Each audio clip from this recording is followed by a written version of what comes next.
नमस्कार मित्रांनो, मी Sandeep S S tech Marathi चॅनलवर स्वागत आहे। मित्रांनो, आज आपण पाहणार आहोत पीएम किसान सन्मान निधी योजनेचं रजिस्ट्रेशन नंबर कसं काढायचं आहे ते। चला तर मग मित्रांनो व्हिडिओला सुरुवात करूया। मित्रांनो, सर्वप्रथम आपल्याला गूगल क्रोम ब्राउझर ओपन करायचं आहे।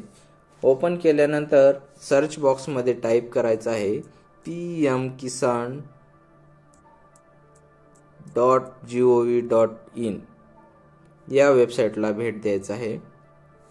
मित्रांनो, अशा प्रकारे टॉपअप येईल, हा कट करून घ्यायचा आहे आणि येथे पहा खाली भरपूर सारे ऑप्शन आहेत।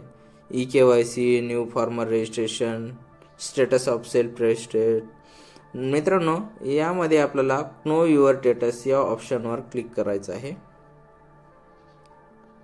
येथे पहा मित्रांनो, नवीन पेज ओपन झालेला आहे, त्याच्यावरती नो युअर रजिस्ट्रेशन नंबर।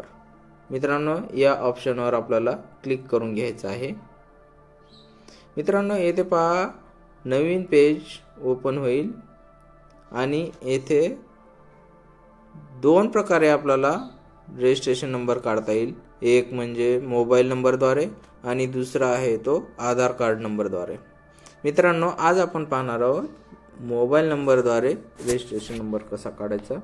मित्रांनो, आपला इथं रजिस्टर मोबाईल नंबर टाकून घ्यायचा आहे आणि येथे कॅप्चा टाकून घ्यायचा आहे। मित्रांनो, कॅप्चा आहे तसं टाकून घ्या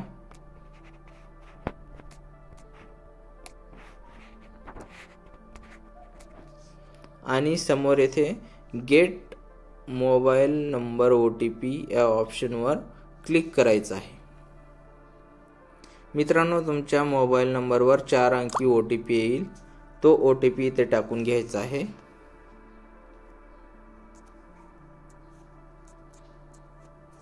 आणि इथे गेट डिटेल्स हा ऑप्शन आहे, याच्यावरती क्लिक करायचं आहे। मित्रांनो, इथे खाली पहा तुमचा रजिस्ट्रेशन नंबर आलेला आहे आणि तुमचं सोबत नावही आलेलं आहे। मित्रांनो, अशा प्रकारे आपण रजिस्ट्रेशन नंबर काढू शकतो आणि हा रजिस्ट्रेशन नंबर यूज करून आपण आपला स्टेटस चेक करू शकतो। मित्रांनो, हा व्हिडिओ आवडल्यास व्हिडिओला लाईक करा आणि चॅनलला सबस्क्राईब करा। धन्यवाद मित्रांनो।